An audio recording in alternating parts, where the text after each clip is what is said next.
What is it about that surface that was problematic for you guys as players? It just doesn't hold up to the skate marks in the game. There's a lot of ruts. It like chips away easy. Meaning it's like choppy and it's hard choppy. to skate? Soft. There's like a, kind of like, I can only explain it as like a kind of, you get railroad tracks in it, and then your blades get stuck in there, and sometimes the railroad tracks go the other way. Your legs split apart. It happened to Johnny at the end of the year. And he got hurt. He got hurt. He got hurt. Semi-seriously. And if it wasn't the end of the year, it would have been, tough. So it's one of those things that I just kind of felt like I needed to say something. Cal, we're talking to Cal Clutterbuck of the New York Islanders. You and Casey were both left unprotected for this expansion draft in Vegas. There was really no chance because Garth Snow, your general manager, made a trade out there with McPhee. You lost J.F. Berube, one of your backup goalies, and all that other stuff.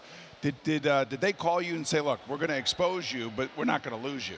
Yeah, I mean, there's some of that goes on. I think there's a little bit unknown still.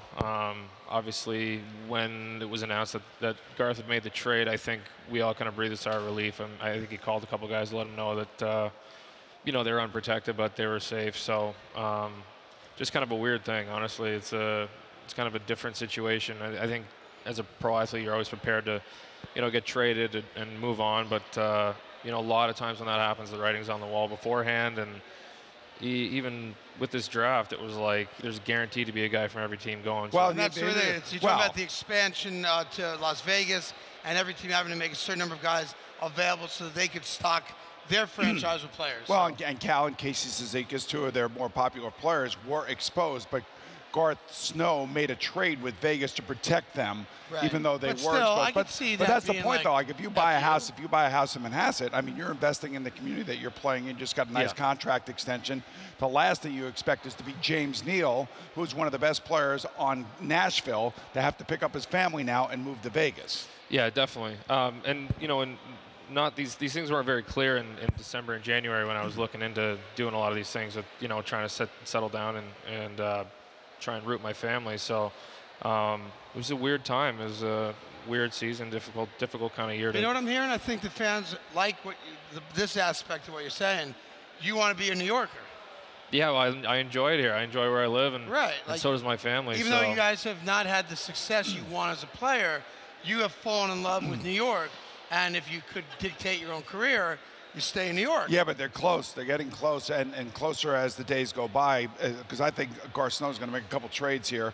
I know you don't want to talk about that stuff because that's your teammates. It maybe if it even involves you, which I doubt it does. But at the end of the day, what about the commute to, like, the Barclays Center? You're all set up now at Eisenhower. You got a great practice facility. It's finally up to snuff with pretty much everyone around the league. But the commute to the Barclays Center, which has been tough for you guys.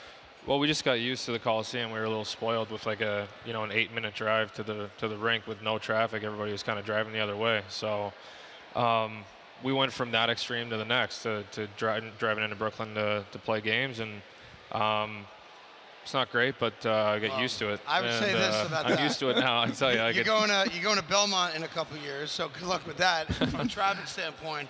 And here's my advice to Boomer and to you: we all deal with traffic.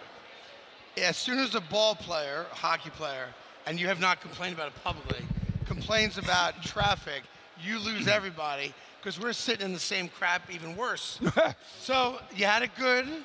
It'd be great if you guys could play in what we call the slinky because it's empty and it's built for it. But you're going to Belmont most likely, and I would leave the traffic complaints alone.